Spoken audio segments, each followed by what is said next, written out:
बाबा की जय। सूत जी ने शौनक आदि ऋषियों से कहा, पूर्व समय में माँ गंगा के तट पर धर्मराज युधिष्ठिर महाराज ने जरासंध के वध के लिए राजसू यज्ञ आरंभ किया। युधिष्ठिर ने भगवान श्री कृष्ण चंद्र के सहित भीमसेन, अर्जुन आदि भाइयों के साथ अनेक रत्नों से शोभित मोती जड़ी हुई स्वर्ग के तुल बड़ी विशाल जगशाला बनवाई और उसके लिए सब राजाओं को अनेक प्रकार से जीत कर ले गए। एक समय गांधारी और राजा धृतराष्ट्र का पुत्र जो दुर्योधन नाम से विख्यात था, वह उस जगशाला में आकर प्रांगण में जल की प्रतिमा देखकर वस्त्र को ऊंचा कर उस जगह धीरे धीरे चलने लगा। यह देखकर द्रौपदी आदि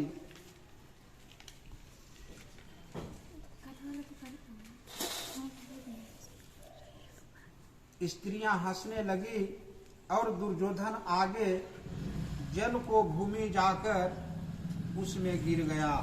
यह देख सब राजा लोग तथा तपरूप ऋषिगण और द्रौपदी आदि सुंदर नेत्र वाली स्त्रियां भी हंसने लगी। यह देख महाराजाधिराज दुर्योधन क्रोधित होकर अपने मामा शकुनी के साथ अपने राज में जाने के लिए उद्धत हुआ। उस समय शकुनी ने अत्यंत मधुर वचन कहा कि हे राजन, आगे बहुत कार्य करना है, इसलिए आप महाक्रोध का त्याग करें। हे राजेंद्र, जगशाला से अपने घर चलने के सब यह अनंत किस देवता का नाम है, सो सत्य सत्य कहिए। ऐसा सुनकर श्री कृष्ण भगवान बोले, हे धर्मराज, अनंत हमारा ही नाम है, इसे हमारा ही स्वरूप जानो। सूर्य आदि जितने देवता हैं और कालादिक जो कहे जाते हैं, सब हमको ही जानो।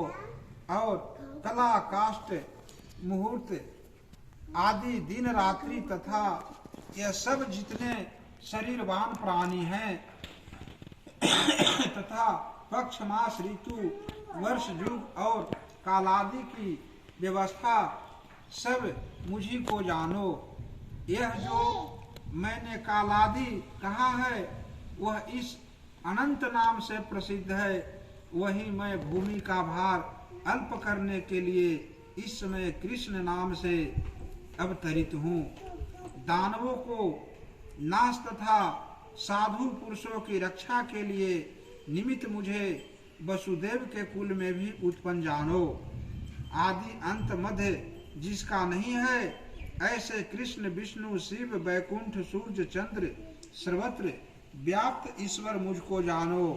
हे युधिष्ठिर, नहीं है उत्तम जिससे ऐसा विश्व रूप जो जोगी लोगों से ध्यान किया गया है, वह संपूर्ण रूप वाले अनंत हम ही हैं, जिससे 14 इंद्र, 8 रुद्र, 7 ऋषि, 7 समुद्र तथा वृक्षादि सहित संपूर्ण पर्वत हम ही को जानो।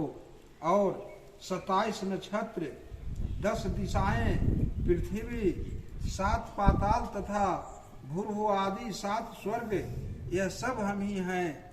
इस विषय में कुछ भी संदेह न करो। ऐसा वचन सुनकर राजा युधिष्ठिर बोले, हे सर्वव्यापी भगवान, अनंत व्रत का महात्म्य तथा विधि कहिए। अनंत व्रत का अनुष्ठान करने वाले प्राणी को क्या पुण्य और क्या फल मिलता है, वह भी कहिए। पूर्व काल में यह अनंत व्रत किसने किया और मृतलोक में किसने प्रकाशित किया, यह सब विस्तार पूर्वक हमसे कहिए। युधिष्ठिर का ऐसा वचन सुनकर भगवान श्री कृष्ण बोले, सतयुग में सुमंत नाम का एक ब्राह्मण था। उसने वशिष्ठ गोत्र में उत्पन्न